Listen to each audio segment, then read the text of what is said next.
年代初嘅產物。我好記得我即係喺利東街度做即係居民工作嘅時候咧，我都成日聽到嗰啲即係嗰啲支持保留社區嗰啲原住，即係喺嗰度住緊嘅街坊，佢哋都會話到俾我聽點解我哋咁中意嗰啲嘢。其實新城市廣場就係一個好重要嘅例子嘅，因為當時嘅沙田咧，或者當時嘅香港咧，其實周圍都係冇區，周圍都係可能一片混亂，冇乜城市規劃。即係小販同商場比咧，小販一定係當時香港嘅主流。於是乎喺一個咁樣嘅情景底下，你起一個商場，其實你係一個奇葩嚟嘅，即係喺一個城市空間裏面。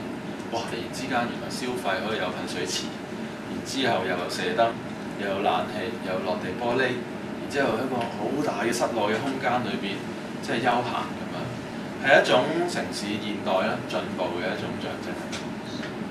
咁但係我長大咧，即係我應該同沙田新城市廣場差唔多時候出世，咁完全係唔同嘅。即係譬如我記得我中學嘅時候，我住上水嘅，即係細個嘅時候。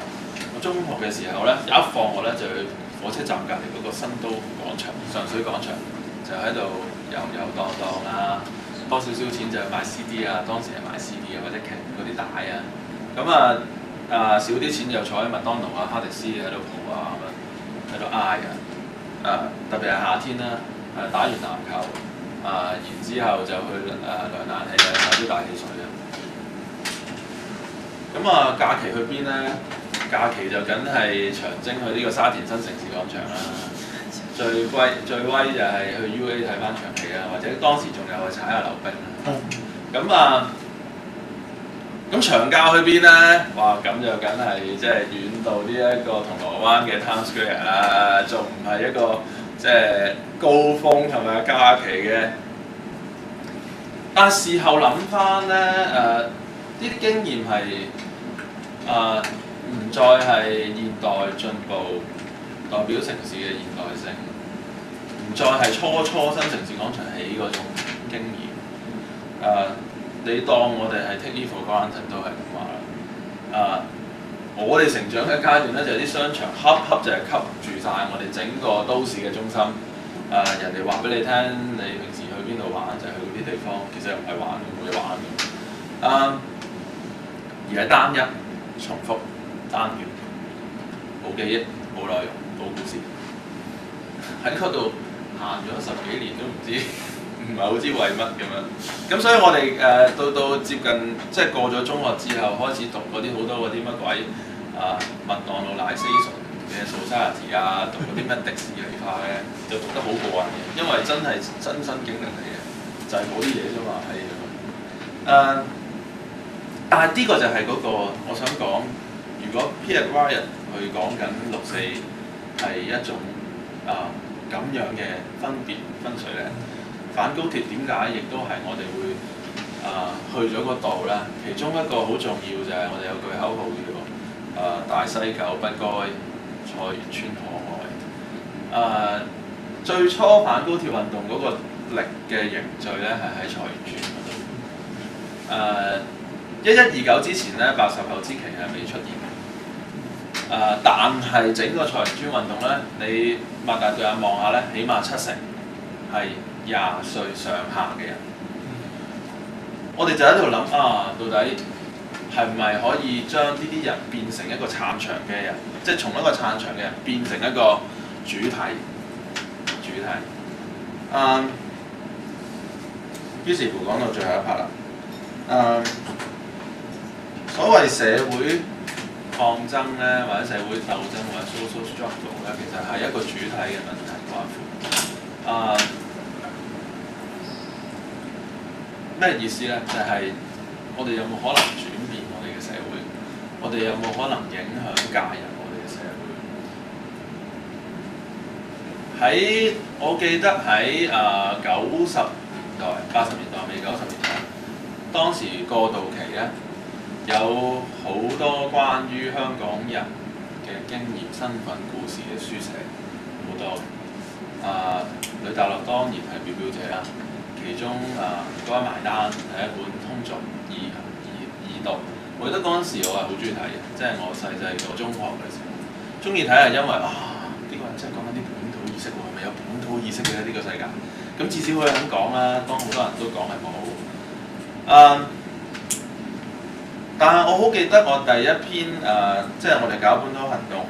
其中去討論本土問題，我寫過2篇長文嘅，一篇係其實3篇，一篇其實所謂長文都係好短嘅，2、3千字嗰種，唔係呂大樂嗰種。即係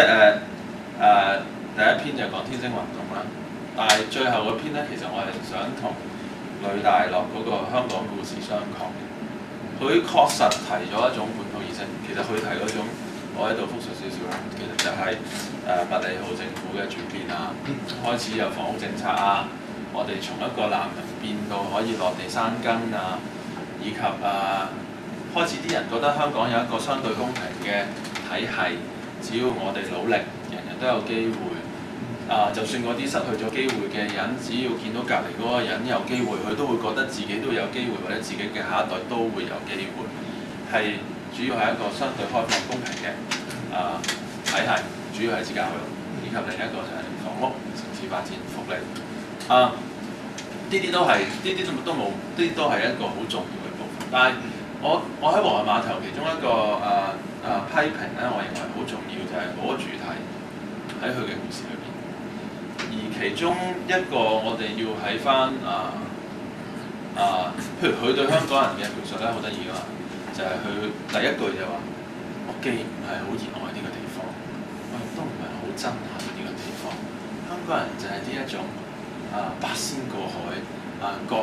司其法各顯神通。香港人最大嘅問題就喺過渡期之前咧，都唔能夠提出一個集體嘅訴求。香港人之所以覺得香港好撚適配嘅啫，就係因為呢度有24小時嘅消費嘅空間，夠方便。去到外國旅行咧，覺得最唔方便，做乜到咗12點啲嘢都閂晒㗎？5、6點係啊，即係咁，所以但係我覺得係冇個主題，而嗰個主題嘅意思就係社會運動，我認為其中一個好重要嘅面向，唔係話社會運動佢就代表住整個城市，更加唔會痴心妄想就話社會運動就代表住全民嘅意志。呢個係要經營運動各方嘅社會力量去，同埋社會運動自己嘅成熟先可以達至。但係社會運動佢至少係一個關於城市嘅社會嘅轉變嘅，我哋觀察佢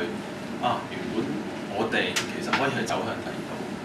原本呢個城市唔係走向呢一個地方，佢係走向另一個地方。社會運動係其中一個咁樣嘅裂縫，佢係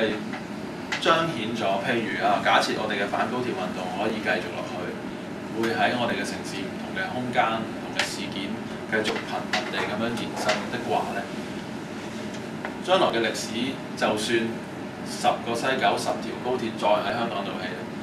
將來嘅關於香港故事嘅書寫都唔會話呢個就係必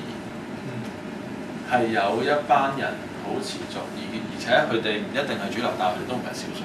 係持續對呢一種發展模式提出各商榷。呢個城市係可以轉變。咁如果當然我哋不濟嘅話，好可能我哋就正如我哋而家對我哋香港故事嘅睇法啦，我哋唔記得晒曾經呢個社會，即係香港